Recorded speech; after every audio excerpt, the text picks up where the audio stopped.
Imagine a quiet Sunday afternoon. The grandkids are playing in the yard. The smell of coffee fills the kitchen, and you're sitting with your family around the table. The topic of the future comes up, but instead of talking about memories or values, the conversation jumps straight to money and wills. Doesn't it feel like something important gets left out? Today, let's talk about legacy conversations, not just about documents and inheritances, but about the values, stories, and lessons that truly carry families forward.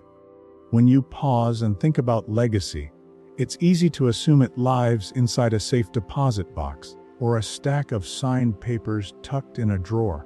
But the truth is, legacy often has very little to do with paperwork. It shows up in the way a family tells stories around the dinner table, or how a grandparent's favorite saying becomes part of the family's language. Money and property may provide security, but the memories and lessons are what truly echo through generations.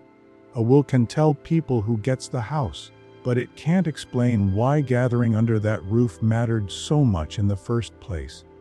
That explanation lives in conversations, in stories, in traditions. Think about the family recipes that get passed down. The written card is useful, but the real treasure is the memory of watching someone stir the pot, sprinkle the spice, and insist on just a pinch more. That's the kind of inheritance that doesn't sit in a file.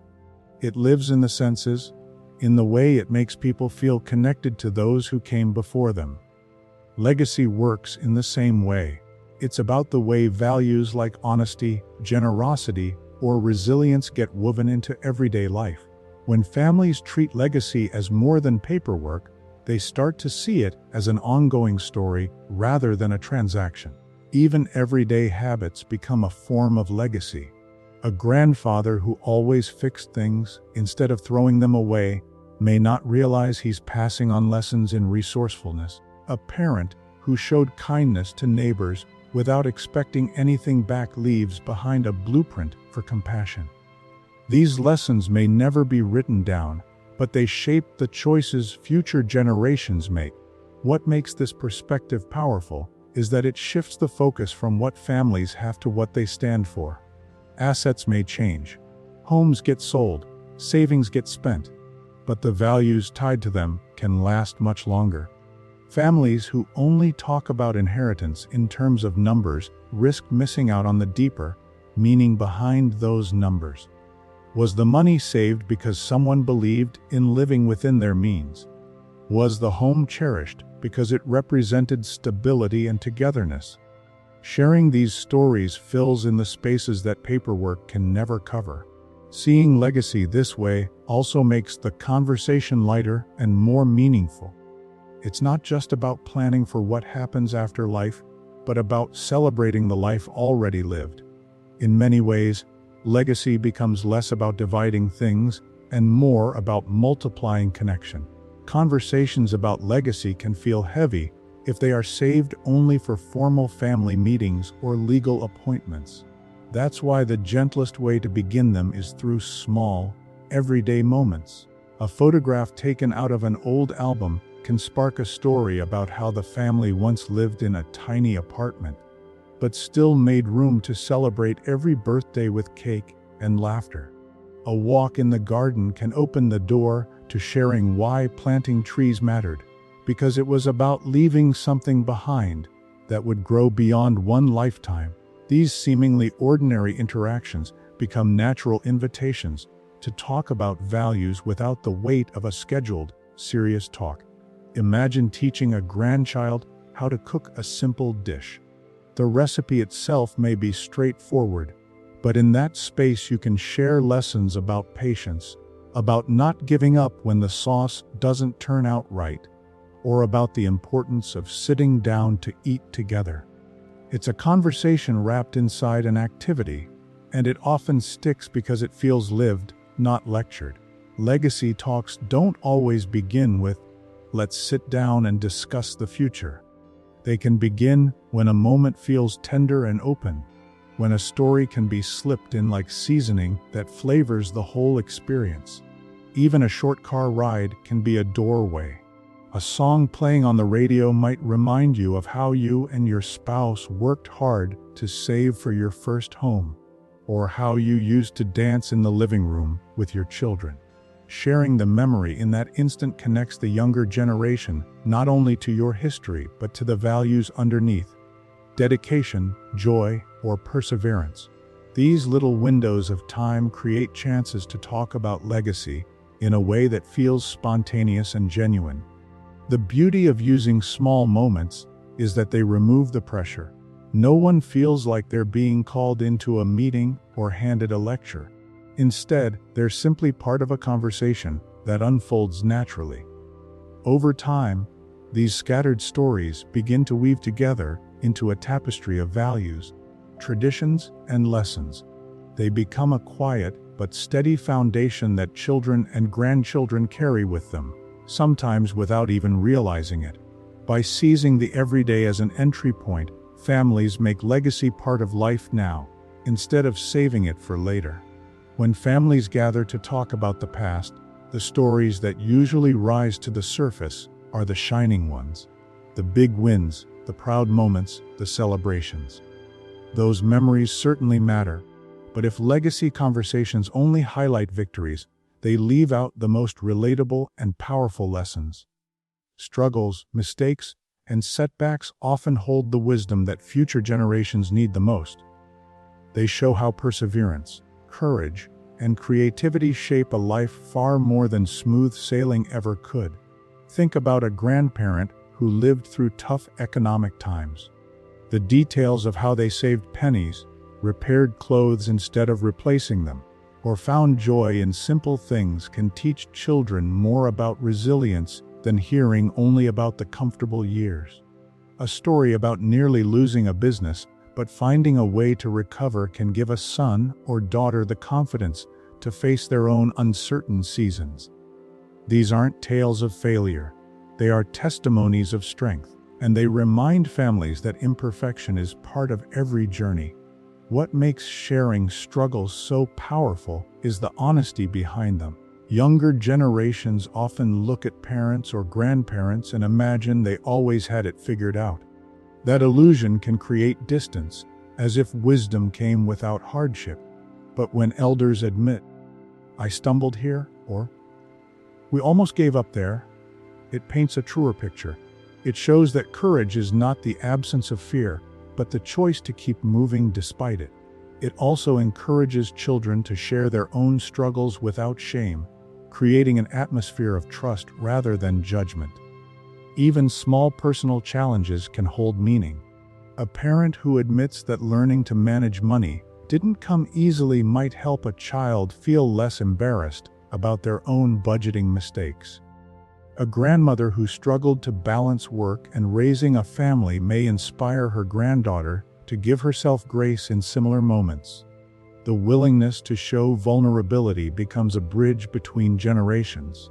Victories, after all, are sweeter when people understand what it took to reach them. If the story skips the setbacks, it loses its depth. Sharing the hard chapters adds texture, showing that resilience and adaptability are as much a part of the family inheritance as traditions or heirlooms. These stories remind everyone that legacy is not perfection preserved. It is strength shared, flaws and all. By passing down both the triumphs and the trials, families leave a legacy that feels real, human, and deeply encouraging. When people think of a will, they often picture a legal document that lists who gets what after someone is gone. But traditions are their own kind of living will, passed on not with signatures, but with repetition, memory, and love. A tradition doesn't need ink on paper to endure. It carries on each time a family gathers for a holiday meal, lights a candle, sings a certain song, or even tells the same joke at the same moment every year. These patterns quietly stitch together generations and remind everyone where they belong. Consider the family who always gathers on Sunday afternoons for lunch. The meal itself might be simple: pasta, roast chicken, or even takeout. But the act of showing up becomes the inheritance. It tells children and grandchildren that no matter how busy life gets, making time for each other matters. Long after the tableware changes or the menu shifts, the ritual of gathering becomes the thing that is remembered and continued. This is the power of a living will. It doesn't wait until someone is gone to take effect. It keeps families connected in the present. Even small, quirky traditions hold weight. Maybe every New Year's Eve, the family plays the same board game, or every summer, there's a camping trip to the same spot by the lake. These routines seem ordinary at the time, but they become the stories grandchildren tell their own children years later. Unlike money or property, traditions are not divided, they multiply. The more they are practiced, the stronger they become, creating a legacy that grows instead of dwindles. What makes traditions so special is that they carry meaning without needing explanation. A birthday letter written every year by a parent to a child doesn't just mark time, it becomes a record of love and attention. A recipe passed down through hands, rather than written instructions, carries more than flavor, it carries the spirit of care and connection. These small acts may look simple on the surface, but they leave behind an inheritance of belonging. Thinking of traditions as a living will also eases the weight of legacy conversations. It reframes them from something focused on loss to something rooted in life. Asking a child, which traditions matter most to you, opens the door to meaningful dialogue about what to preserve. In this way, traditions become proof that legacy isn't only about what families leave behind. It's about what they choose to keep alive year after year. One of the most overlooked parts of legacy conversations is how rarely younger voices are brought in before decisions and stories are set in stone. Too often, the older generation feels the responsibility to pass things down, while the younger generation is expected to simply receive. But when children and grandchildren are invited to share their thoughts early, the dynamic shifts. Legacy stops being a one-way message and starts to become a shared dialogue.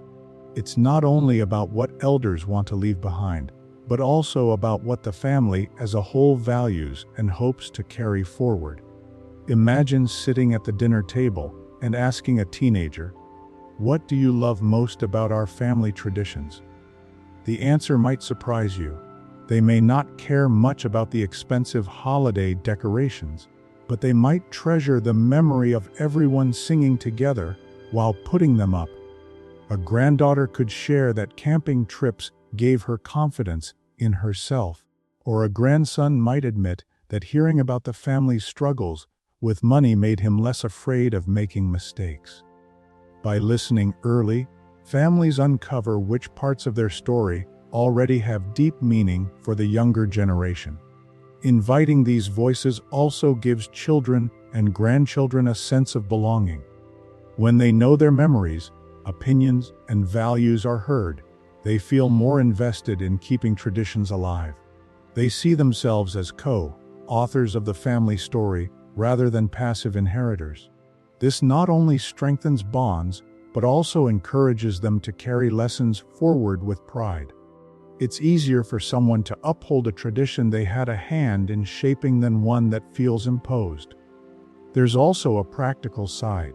Sometimes the younger generation values something that the older generation may overlook.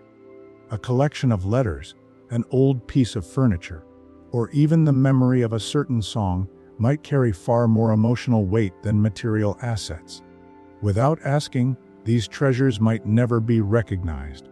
By starting the conversation early, families discover what truly matters to each person, creating clarity and avoiding misunderstandings later. Legacy becomes most powerful when it's not locked in a vault, but lived in real time. Including younger voices makes it clear that family identity is not frozen in the past. It's evolving with each new generation. This approach turns legacy from something handed down into something built together, and that collaboration can be the strongest inheritance of all. When people think about inheritance, the mind usually jumps to houses, savings, or heirlooms with a high price tag. But some of the most enduring legacies aren't tied to money at all. They're found in simple, tangible things that capture stories, emotions, and personality. A handwritten letter, a journal filled with reflections, a scrapbook of family photos, or even a recorded voice message may hold far more meaning for future generations than a check ever could. These items become anchors, reminders of who someone was, what they valued, and how they wanted to be remembered. Imagine finding an old recipe book in your grandmother's handwriting. The pages might be stained with flour, the corners curled with use, but inside lies not just food instructions, but her way of nurturing others. Cooking from that book connects you to her in a way that money never could. Or think about a grandfather's toolbox, not valuable at auction, but priceless to the grandson who remembers learning how to fix a squeaky chair by his side. These objects tell stories. They embody time, care, and identity in ways that can't be measured. Creating something tangible beyond money also encourages intentional reflection. Writing down life lessons or recording family stories forces you to consider what truly matters.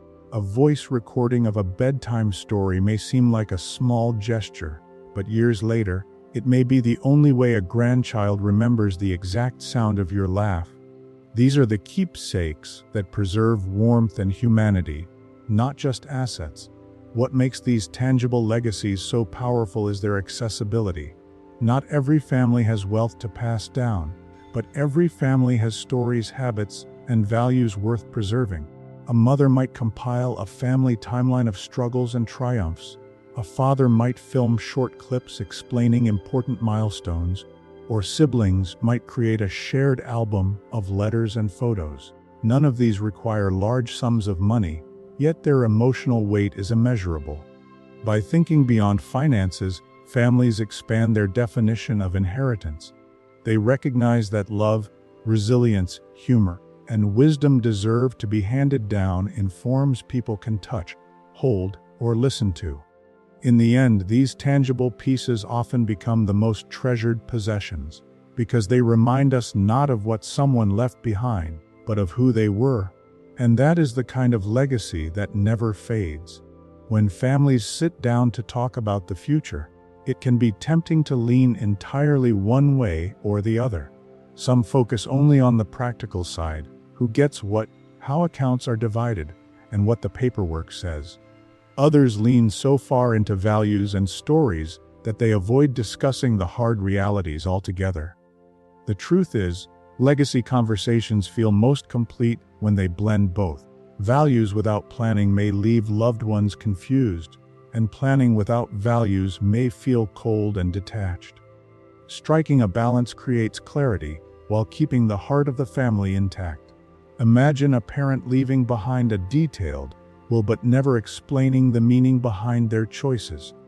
Children may follow the instructions but still feel disconnected, even resentful, because they don't understand the reasons. On the other hand, imagine a family full of warm traditions and meaningful stories, but no clear financial plan. In that case, confusion and conflict may overshadow the love that was meant to be remembered. By weaving the two together, stories alongside structure, families create a legacy that feels both secure and deeply personal. One way to think about it is like creating a family album. The photos capture emotions, laughter, and milestones, while the captions provide context and order. Without the captions, future generations may not know who's who. Without the photos, the album feels empty. In the same way, values breathe life into the planning, and planning gives form to the values. Together, they tell a full story. Balancing the two also relieves pressure.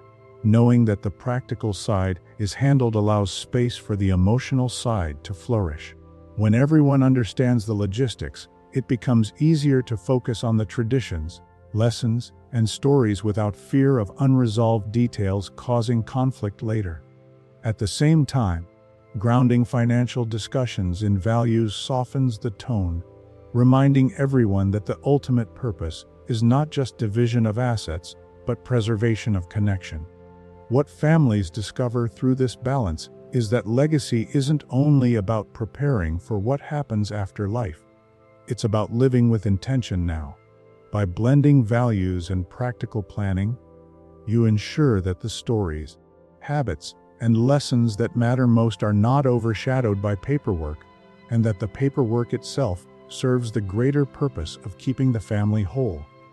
This harmony creates a lasting gift that feels both secure and meaningful, a true inheritance of both heart and mind.